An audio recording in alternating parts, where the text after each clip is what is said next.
And welcome back. So, tomorrow they're doing the Hartford Whalers throwback in Carolina, and I figured, why not throw some throwback logos on the board as well? Because it's kind of fun to do that. And then when I get the rest of the magnets that are going to be throwbacks, it could be fun to see just how many throwback logos we can get on the board on throwback nights.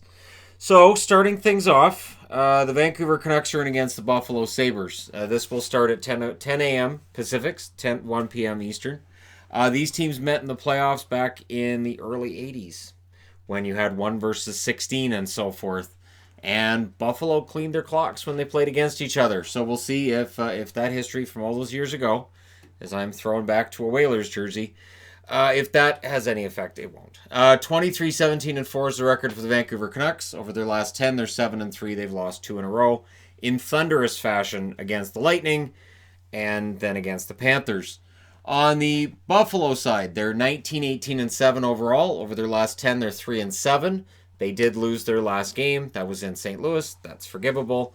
And these teams are both trying to hold on to hopes for playoffs.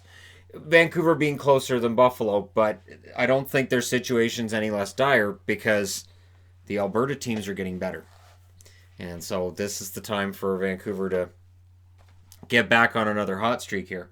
So, looking at a different list of stats than usual. Hits leaders, I should say, for Vancouver. JT Miller with 76. Miller's done a little bit of everything. Virtanen 73. He's having a very good season. Edler 65. Giveaways. So when you look at giveaways, you're going to find rookies, you're going to find forwards who have the puck a lot, and you're going to find defensemen, because defensemen are most likely to give the puck away. Hughes with 40 leads the team, Tanev with 30, and Myers with 28. But before you do the aha about Myers with 28, on takeaways, JT Miller leads there with 34. Like I said, JT Miller's done a little bit of everything. Myers with 29, so he has more takeaways than giveaways, and Pearson with 26. Now, hits leaders for Buffalo. There's one leader, and then there's everybody else. Ristolainen with 133. Gergensen's with 69. McCabe with 60. Giveaways. Eichel with 44. Dahlin with 26. Reinhart with 24. Takeaways. Eichel leads there as well with 30. Skinner with 20. And VC has 18. No confirmation of starting goalies. I figure Markstrom. Do you go with Ullmark or do you give Hutton a start finally? Hutton needs a start, and I think this might be the best chance to give him that. But I don't know. They've been playing Ullmark a lot. Maybe they play Ullmark again here. All right, next up, Montreal. So now we're past the matinee starts of the day. There's only the one. Montreal's in against Ottawa. This game starts at 4 o'clock Pacific, 7 o'clock Eastern, as 5 games due tomorrow, which isn't actually that bad. Tomorrow for a Saturday actually isn't that bad for me. 18-20-7 is the record for Montreal, which is bad. Over their last 10, they're 1-8-1. It's not great. They've lost 3 in a row in regulation. They have been struggling with finding victories for a while. And when you've got Claude Julien even saying, yeah, things are pretty bleak right now, that's where we're at. And yet, I don't think Claude Julien's job is in any jeopardy because of injuries and because I don't think you can trace it back to anything he's doing wrong behind the bench. Now, Ottawa, they're 16-22-5 over their season. They are 2-5-3 now over their last 10. They've lost 4 in a row. So, yeah, Ottawa, it's been a bit of a slog lately. In fact, I was doing that during tonight's games, and I forgot to update it after their game was done. 16-22-6 is the record over their last 10. They're 2-4-4. They have an overtime loss in their most recent game, of course. That was a shootout loss to Detroit. And they had 4 straight losses in regulation coming into that. Now we can get into it. Hits leaders for the Montreal Canadiens. Petrie with 118. Sherratt with 106. Likely not playing tomorrow. Lehkonen, 97. Giveaways. Weber leads with 57. Sherratt with 51. And Petrie with 48. Takeaways. Domi leads there with 28, Armia with 27, and Gallagher with 27. So 2 of the top 3 guys there not playing. I can't see Gallagher being in tomorrow night. Ottawa hits leaders Tkachuk with 173, Borowiecki, who missed tonight's game, 171, and Nick Paul, who also missed the game, 86. Giveaways, Shabbat leads with 57, Duclair with 33, and Hainsey with 29. Connor Brown also has 29. Takeaways, Connor Brown with 36, Chabot with 28, and then Pajot and Tierney both have 23. This is a must-win for Montreal. I know we've still got about 35 games left in the season for them. This is a must-win game. They lose this one, they could fall further than 10 points out of the playoffs, and then it's not a matter of, well, are they or are they not? It's a matter of what pieces does Bergevin sell, and are Bergevin's feet to the fire right now. He's been in charge for a while, and this team doesn't seem to be getting better, so at some point, it's going to come back on Bergevin. All right, next up, Boston Bruins in against New York Islanders. Again, 4 o'clock Pacific, 7 o'clock Eastern. Boston's now 26, 8, and 11 overall. So it's getting better because at least they've won their last 2 in regulation. They're 5-1 and 4 in their last 5, or in their last 10. So they've won 5 of their last 10 now. As I said, they've won their most recent 2 games. On the Islander front, they're 27, 12, and 3 over their last 10. They're 5-4 and 1. They've won their last 2 games as well. So this is a really good test for both teams, and I anticipate kind of a fun game here. Oh, starting goalies. I would expect Anderson here. I would expect Carey Price, but who knows with Montreal right now what they're going to do. Now, over to this game. Boston, their leaders in hits. Wagner with 119. McAvoy is 92. Corrali with 89. It may surprise people to know Charlie McAvoy has 92 hits. You don't think of him as an overly physical player, but he kind of sort of is. Giveaways, Pasternak leads there with 68. Marchand 46. McAvoy with 41. You have the puck as often as that line does, you're going to give the puck away on occasion. Takeaways, Pasternak with 39. Coyle with 34. And Marchand with 33.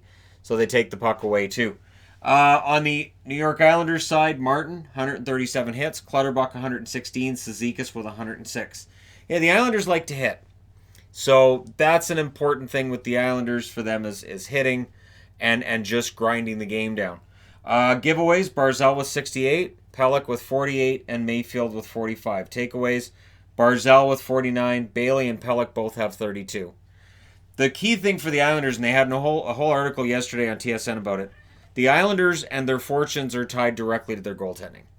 So Varlamov likely plays tomorrow. It's an important game against Boston. Greiss hasn't been as good as Varlamov. That rotation seems to be gone. I would expect Tuukka Rask in net for Boston. He's been the better of the 2 goalies lately as well, and Halak played the last game. And I would expect this to have a playoff atmosphere to it. We're at that point of the year where games start to feel kind of like playoffs. We're only a couple of weeks away from the All-Star break and the bye week as well, so there are going to be some nights where that's kind of used as a reasoning behind teams not playing particularly well, but I don't think we're there yet.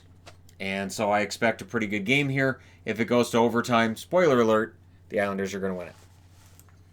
If anybody thinks, oh, he's trying to jinx the Islanders, nah. Especially if it goes to a shootout. Boston and shootouts, it just doesn't work.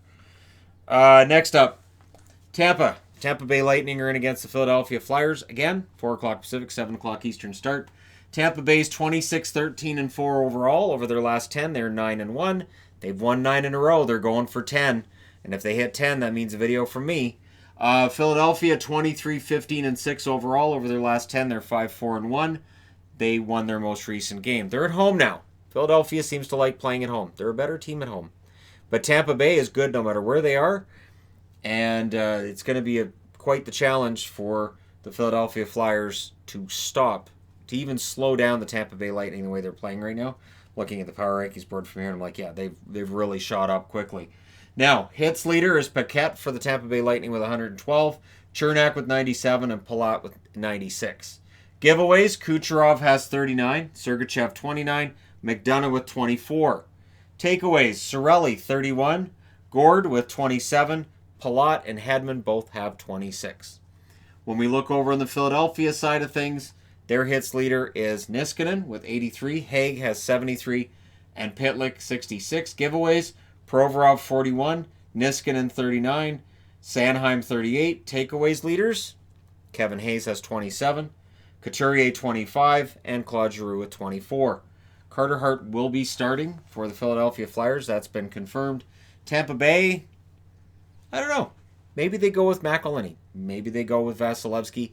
I don't think it matters a whole lot with the way these guys are scoring. And Philadelphia's had a hard time keeping the puck out of their net for the most part over the last few weeks. This is a tremendous test for Philly and whether or not they're going to be able to stay in the playoffs. And for Tampa, potentially they get 2 points closer to their ultimate goal, which is Boston. Look, 26 wins here, 26 wins here. They're not that far behind Boston. They've just got those 7 overtime loss points separating them. They keep plugging away with wins. They could very well catch them. I'm starting to hear that from elsewhere as well because Tampa's had an amazing run. So remember when they weren't playing all that well? Yeah, now they have 26 wins and 13 losses in regulation. They're playing pretty well. That being said, I need to change boards.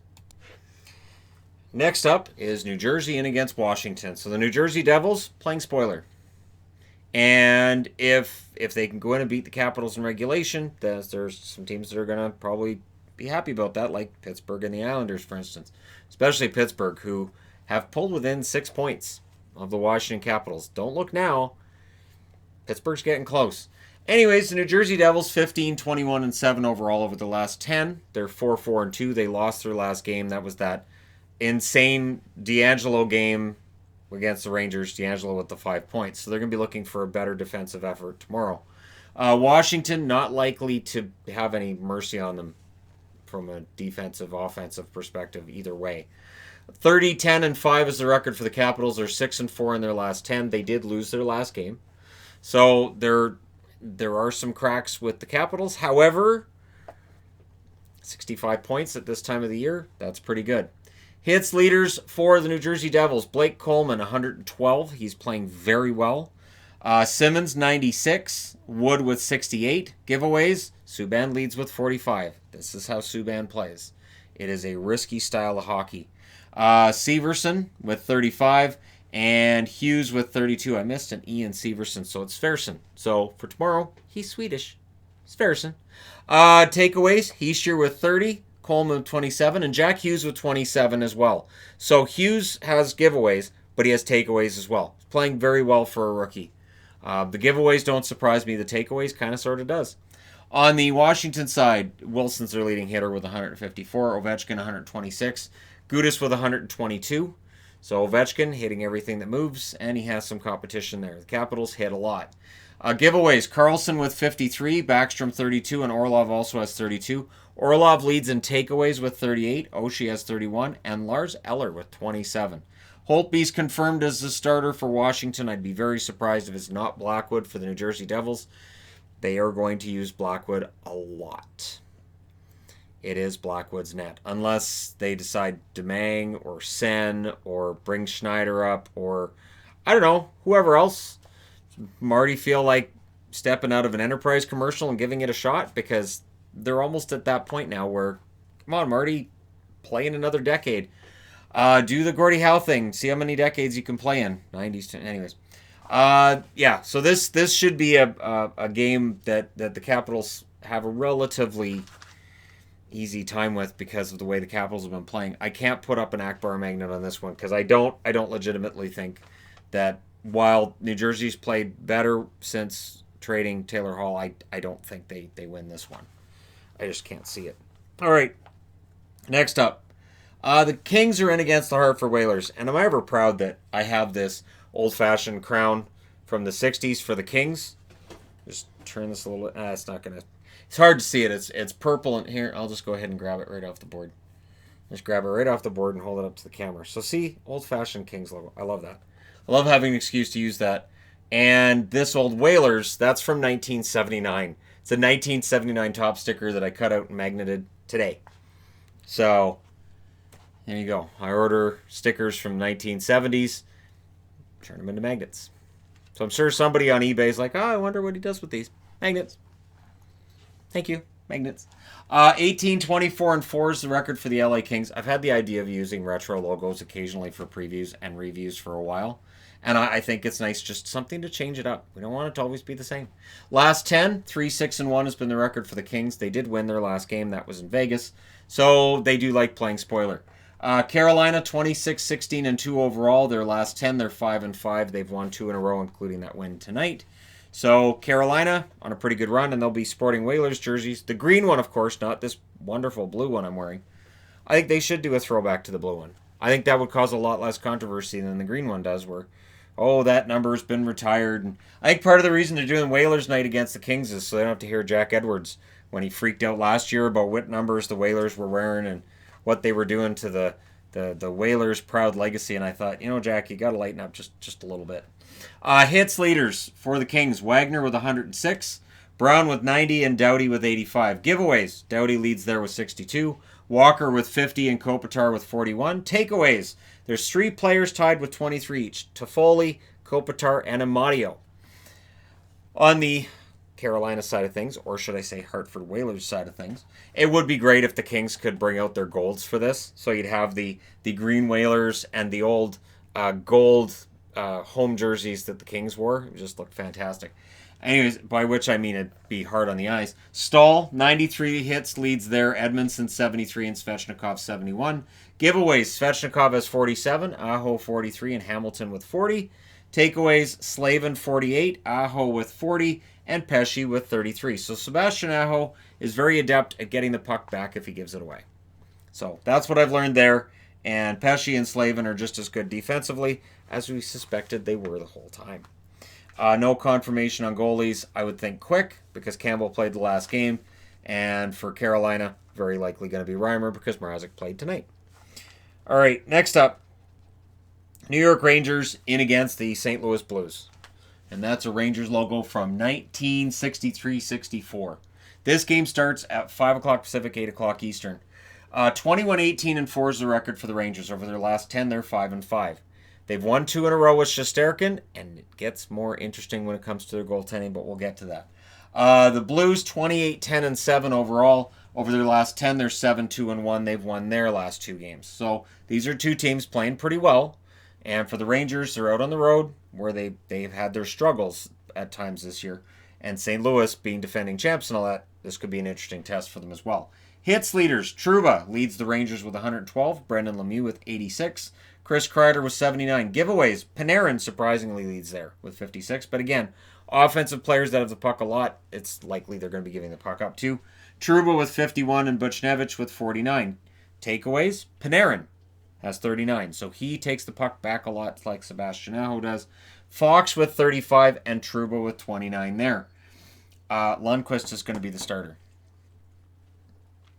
So no sign of Georgiev 3 games in a row. Is Shesterkin the backup? Is Georgiev the backup? Doesn't matter. At this point, they're probably going to trade Georgiev. I can't see Georgiev being happy about playing, once every couple of weeks? No. Hits leaders for St. Louis, Barbashev with 95, Shen with 71, and even though Sammy Blais only played 20 games, he still has 70 hits for third on the team. When he comes back, he's going to cruise right back up to number 1. Giveaways, Pietrangelo with 35, Falk with 28, and Parayko with 27. Takeaways, O'Reilly with 47, working on another Selke trophy, I see. Schwartz with 31, and Pietrangelo has 26. So again, that giveaway-takeaway ratio, it's fine to be high in the giveaways if your takeaways are high as well. Just shows you're a risk taker. Nothing wrong with that. Nothing wrong with that as long as the risk is worth it. And in Pietrangelo's case, it kind of sort of is. We'll see what his status is after this season and if he stays in St. Louis or not. I'm 50-50 on it. I would expect, I don't know, do you go with Allen or do you go with Binnington again? Binnington won the last game, only faced 19 shots. Might be tempting to go back with Binnington again, right? Okay, moving along. Anaheim in against the Chicago Blackhawks. I love this Blackhawks logo. That one's from 1937-38. So Chicago's at home against Anaheim. Anaheim has had a miserable time of it. They're 17-22-5 now. They're 3-6-1 in their last 10. They lost their last 2 games in a row. This has been a miserable season. And sorry to Duck fans because I thought it would get better this year. I didn't think it would potentially get worse, but here we are. On the Chicago front, they're 19-20-6. They are 6-4 in their last 10, but they've lost 2 in a row. And it kind of looks like it's getting away from Chicago right now. It kind of looks like they had some momentum and now it's slipped away. And again, with the race in the West being so hotly contested, it looks like they're falling pretty much far enough back that they're going to have a really hard time. You would think they have to win 2 out of every 3 games from here in order to have a shot at the playoffs. I would think that's probably what we're looking at from them. Hits leaders for Anaheim. Rowney with 125 leads the way. Delorier with 80. I'm going to guarantee Delorier leads the league in fights too, and he'll be looking for one. So if there's a member of the Chicago Blackhawks that's willing to fight with him, I have a pretty much a guarantee that he'll take it. So now behind Delorier, we've got Getzlaf and Holzer with 72 hits each. Giveaways. Getzlaf leads with 47, Lindholm with 31, and Sam Steele has 28. Takeaways.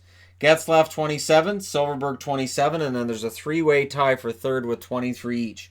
Henrique, Terry, and Kasha. So Troy Terry doing his job, making sure he gets that puck away.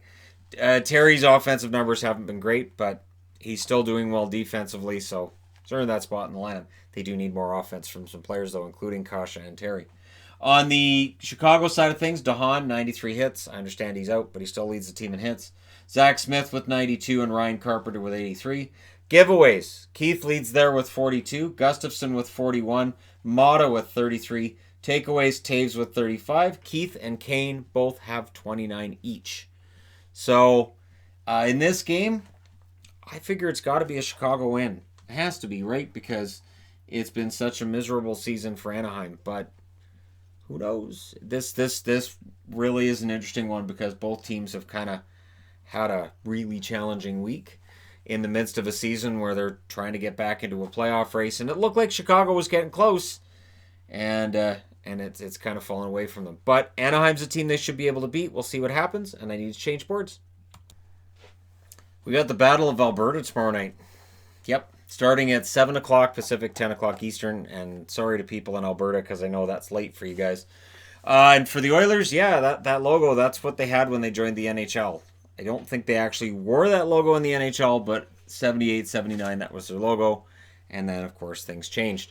In against Calgary, this should be really interesting. Both teams are 24-17-5. Battle of Alberta, you want that. You want teams to have equal records. Last 10 games, the Oilers are 5-4-1.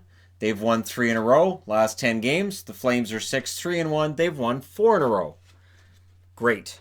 I cannot imagine a better setup for the Battle of Alberta. Tomorrow night should be a ton of fun. Hits leaders, Cassian with 120 for the Oilers. Nurse with 95. Archibald with 92. Giveaways, McDavid, 59. Makes sense. He's always got the puck on his stick. Draisaitl, 54. And Ethan Bear with 53. Takeaways, McDavid has 41. Clefbaum, 30. And Draisaitl with 30. So, overall, and again, Ethan Bear, he's a rookie. He's learning. There's going to be some giveaways in there while he's learning his craft at the NHL level. Hits leaders for the Calgary Flames. Lucic with 118. Tkachuk with 86. Hanifin and Bennett both have 62. Giveaways. Tkachuk with 55. Gaudreau with 49. And Noah Hanifin with 41. Takeaways. 37 for Backlund. And then we got 3 guys with 29 each. Tkachuk, Giordano, and Lindholm. Starting goalies, you kind of have to go with Smith. And you kind of have to go with Talbot. Here's where it's amazing. Both teams have the same record, and Smith and Talbot are both stealing jobs from the other goaltenders in their organizations. Koskinen and Riddick. So maybe they go with Koskinen and Riddick. I would think Smith and Talbot and just have a great game. This could very well be the game of the night. I anticipate a lot of back and forth action, and both teams are capable. The weird thing is Calgary's really not scoring goals. You would expect a lot more goals than what they've been scoring. Maybe they get them tomorrow night with Edmonton in town. We'll see what happens there. But that should be... Yeah, I think we may have game of the night material there. All right, moving along. Vegas. The Vegas Golden Knights coming off of what was a disappointing defeat at the hands of the LA Kings. Against Columbus at home. We can guarantee that Vegas will get at least 2 of the stars out of 3 tomorrow night, since home announcers pick the stars that are used by NHL.com in their game summaries. So we'll see if I'm right about that. Columbus 21-16-8 overall over their last 10. They're 6-2-2. They lost their last game. So that was against San Jose. And for whatever reason, San Jose has their number 1. Nobody else does. Now, on Vegas, they're 24-17-6 overall, so the record's very similar to Columbus. Over their last 10, they're 5-4-1. They've lost 2 in a row. The difference is Columbus, with their record, they find themselves outside of a playoff spot. And Vegas, with theirs, they're number 1 in the division. Just goes to show it depends what division you're in right now. Hits leaders for Columbus. Foligno with 136, Savard with 80, and Boone Jenner with 69. Their numbers pale in comparison to Vegas. We'll get to that. Giveaways, Nyquist with 33, and then there's 3 players with 31 each. Savard, Jones, and Dubois. Takeaways, Foligno with 28, Bjorkstrand with 25, and Seth Jones with 21. Your hits leaders for Vegas, Ryan Reeves with 198. That's a lot of hits. McNabb with 135, also a lot of hits. And Carrier with 135. Carrier is capable of having 10 or 12 hits in a game. It's insane. So a lot of hitting with Vegas. And Columbus, a team that's been known to take an injury or two this season. Hopefully those things don't coincide in this game. Giveaways, Theodore was 37. Pacioretty with 37, and Marsh so happy he wants to have 37 as well, so all 3 of them with the same number. Takeaways, Stone with 63. He wants a Selke trophy as well, so Ryan O'Reilly's going to have competition there. I would think right now, if there was voting, Bergeron probably gets top 3 because of his name value as much as anything. He's having a good year as well, of course. And Stone and O'Reilly, I would think, would be your top 3, but you can make an argument for others as well. Smith with 43 takeaways and Carlson with 42. I love Wild Bill. Fantastic player. Again, it's my favorite Golden Knight. I have no shame in admitting it. And I don't think goals make any difference. If he gets goals, that's great. But the game he plays, the goals are just secondary to what he does for the team. So I like Vegas in this one. Columbus, it's so tough night in and night out. I would expect Elvis to play. Elvis playing in Vegas is perfect. Maybe Elvis has a great night in Vegas, and then after getting a shutout, we hear Elvis has left the building after the game's over. That would be fantastic. And he'd have to sing Viva Las Vegas after winning the game. Right? He has to, right?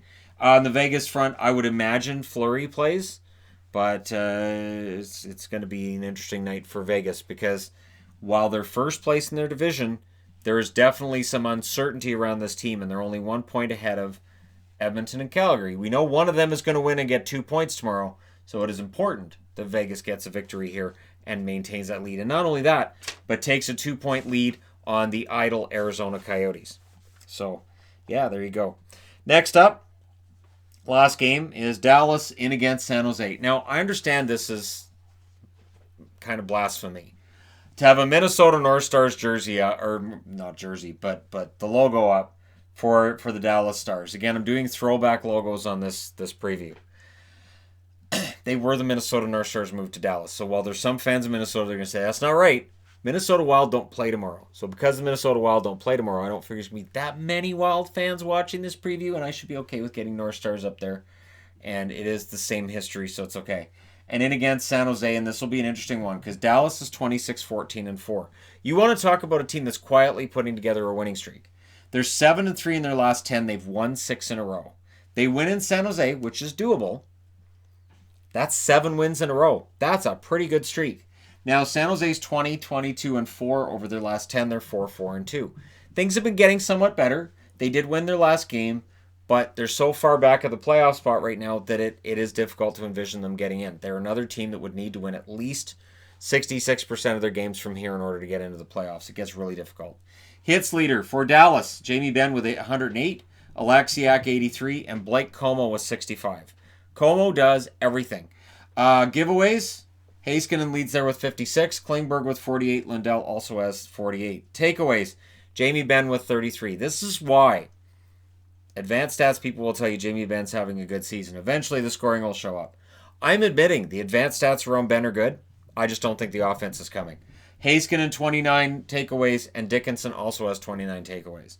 On the San Jose side of things, hits leader is Dillon with 142, Meyer with 102, which may surprise some, and Evander Kane with 97. So, and I'm almost guaranteeing that Evander Kane at some point in time in tomorrow night's game is going to have a reaction of, it's how he plays. And that's before the game. That's during the warm-up. Anyways, giveaways, Erik Karlsson. I enjoy watching Kane immensely. I mean, no disrespect. Erik Karlsson, 59 giveaways. Burns, 47. Kane with 38. Takeaways, Erik Karlsson leads there as well with 42. Thornton with 37. And Barclay Goodrow with 30. So, Let me know your winners in the comment section below as always. Don't forget to hit like and subscribe if you're browsing your way through, you just happened upon this video. And again, when Evander Kane blows up during games, I find it highly entertaining.